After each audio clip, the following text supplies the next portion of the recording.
I'd like to turn to Dr. Wright to answer the first question.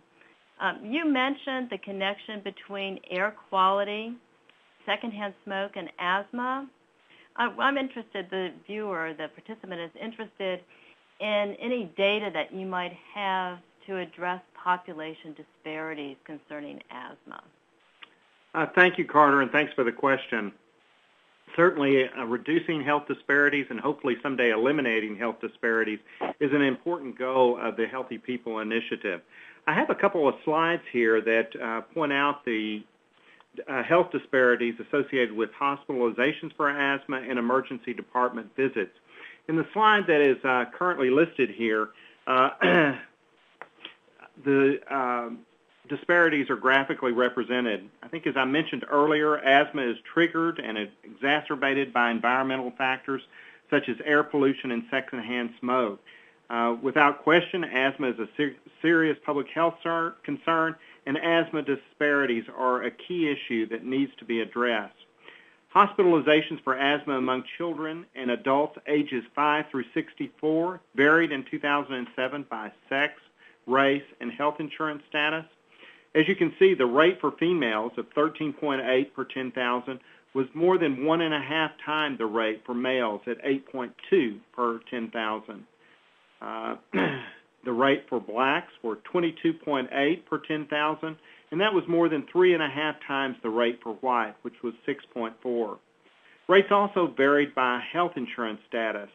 Those with private insurance had a rate of 6.4 per 10,000, and the lowest rate among health insurance, which was the lowest rate among health insurance status groups. The uninsured rate had a rate of 8.0 per 10,000, and those with public insurance had a rate of 29.8 per 10,000, more than 4.5 times the rate of those with private insurance. Moving to the other slide I have, we focus on hospital emergency department visits associated with asthma. Hospital emergency department visits for asthma among children and adults aged 5 to 64 varied in 2005 to 2007, again by sex, race, and ethnicity, and health insurance status. The rate for females of 69.3 per 10,000 was more than 1.5 times the rate for males of 44.6. Among racial and ethnic groups, the non-Hispanic white population had the lowest rate at 37.1 per 10,000.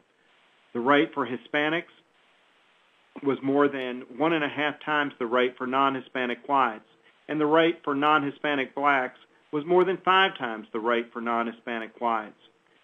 Rates also varied by health insurance status, and those with private insurance had a rate of 30 per 10,000, the lowest rate among the health insurance status group. The uninsured had a rate of 64.4 per 10,000, more than twice the rate of those with private insurance, and those with public insurance had a rate of 151.6 per 10,000, almost 5 times the rate of those with private insurance. Thank you very much. Dr. Kleberger, if you're on the line, I'd like to send the next question your way. Sure. Okay. Can you tell us if there are some people who may be more vulnerable to the effects of air pollutants than others, or is it a level playing field? So that's a great question, and a lot of research has been done on that question in particular, and I think we all have to understand that there are actually many factors that can contribute to vulnerability to almost all of the air pollutants that we are considering.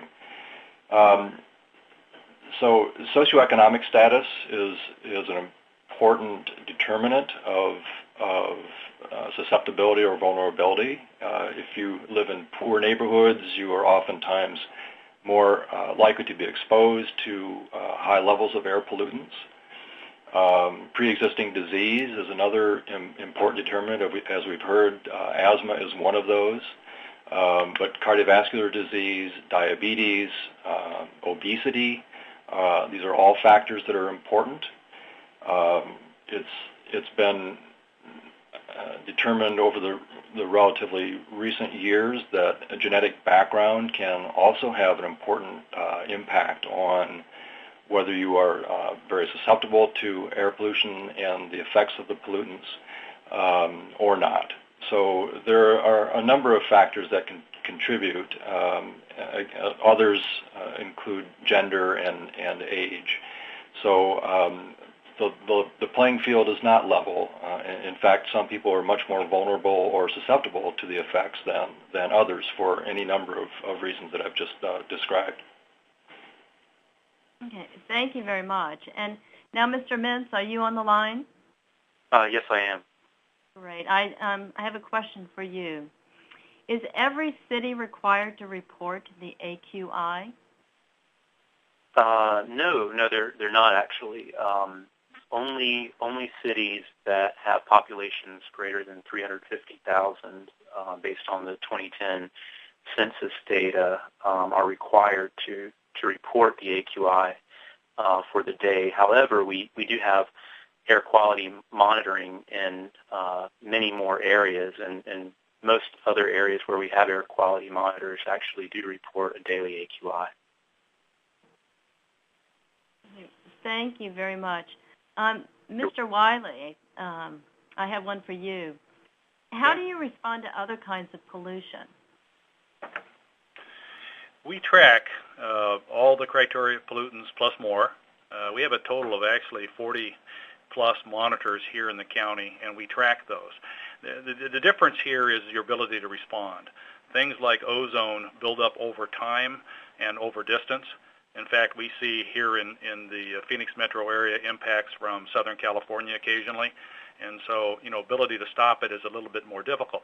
That being said, we always put out warnings to people to let them know, as you've heard from some of the other panelists, health exposure varies among individuals and in different populations.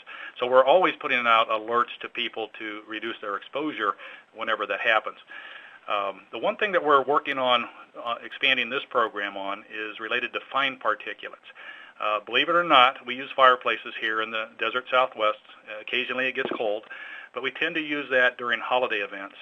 And what we've found is that for fine particulates, we can modify this program slightly to determine where we can send our inspectors when we have no burn days. So we are able to expand that to fine particulates and help us manage our resources.